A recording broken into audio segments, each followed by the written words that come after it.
சாமானிய மக்கள் பயன்படுத்துகின்ற விலைவாசி பொருட்கள் பல மடங்கு உயர்ந்திருக்கிறது.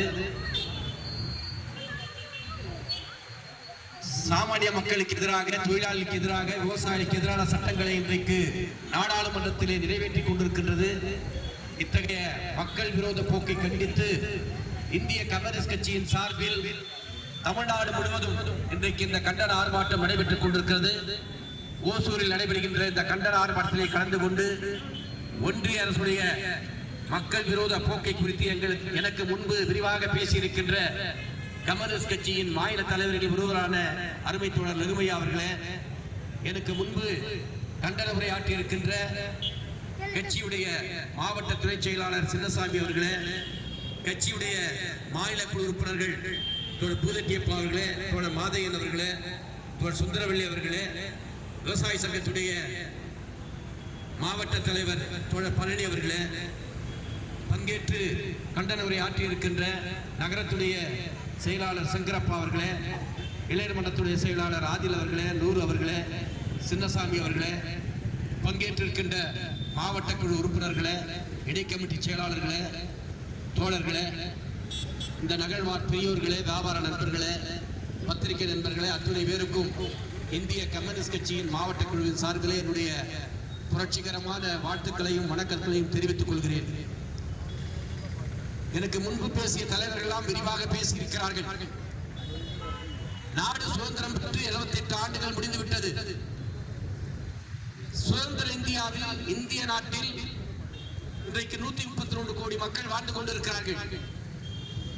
ஆகவே அந்த 132 கோடி மக்களை பற்றி ஒன்றியத்தில் ஆட்சி செய்து கொண்டிருக்கின்ற மோடி அரசு கவலைப்படுகிறதா என்றால் துளி அளவு கூட கவலை இல்லை.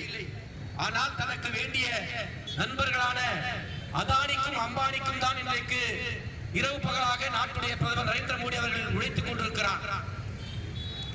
ஏனென்றால் நரேந்திர மோடி அவர்கள் சொன்னார், ஐக்கிய முற்போக்கு கூட்டணி ஆட்சியில், மன்மோகன் சிங் ஆட்சியில் விலைவாசி பல மடங்கு உயர்ந்து விட்டது. இதனால் ஏழை ஏழை மக்கள், சாமானிய மக்கள் பாதிக்கப்படுகிறார்கள்.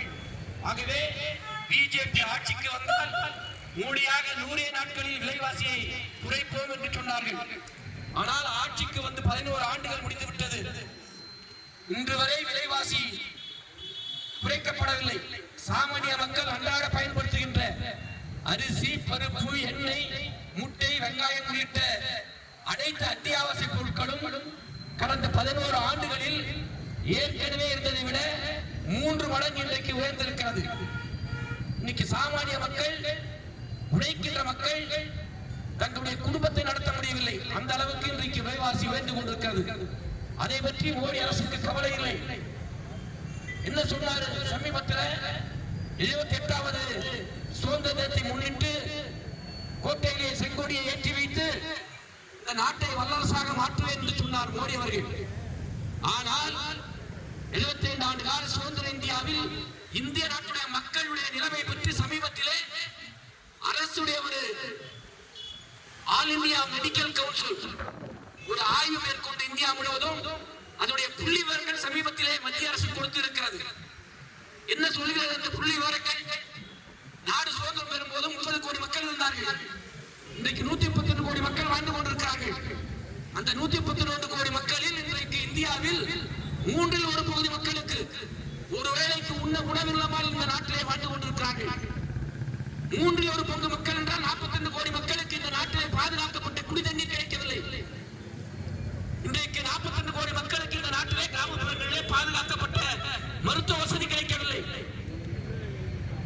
இன்றைக்கு 3 1 பங்கு மக்களுக்கு இந்த நாட்டில் குடியிருப்பதற்கு வீடுகளிலே புறம்போக்கு வீட்டிலே வாழ்ந்து கொண்டிருக்கிறார்கள்.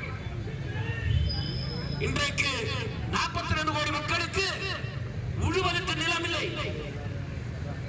அதை விட கேவலம் இந்த நாட்டுடைய பஜை தாங்கள் என்று சொல்லிக் கொள்வதற்கு இறந்து விட்டால் புதைப்பது கூட சொந்தமாக 5க்கு 6 அடி சொந்தமாக சொந்த நிலம் இல்லாமல் புறம்போக்கு சுடுகாட்டிலே புதைக்கின்ற எரிக்கின்ற அவர்களுக்கு இந்த நாட்டு மக்களை தள்ளி இருக்கிறார்கள். இதை பற்றி ஒன்றிய ஆட்சியாளர்கள் கவலைப்படுகிறார்களா? சிந்திக்கிறார்களா? செயல்படுகிறார்கள் என்பதை நாட்டு மக்கள் கவனத்தோடு நாம் பார்க்க வேண்டும். ஆகவேதான் இன்றைக்கு மோடி அரசாங்கம் இந்த நாட்டுடைய பொதுத்துறை நிறுவனங்கள் ரயில்வேவை இன்றைக்கு தனியாருக்கு தாரை வாக்க முயற்சிக்கிறது. வங்கிகளை இன்றைக்கு தனியாருக்கு தாரை வாக்க முயற்சிக்கிறது. ஏற்கனவே மாநிலங்களை இன்றைக்கு தனியாருக்கு தாரை வார்த்து விட்டது.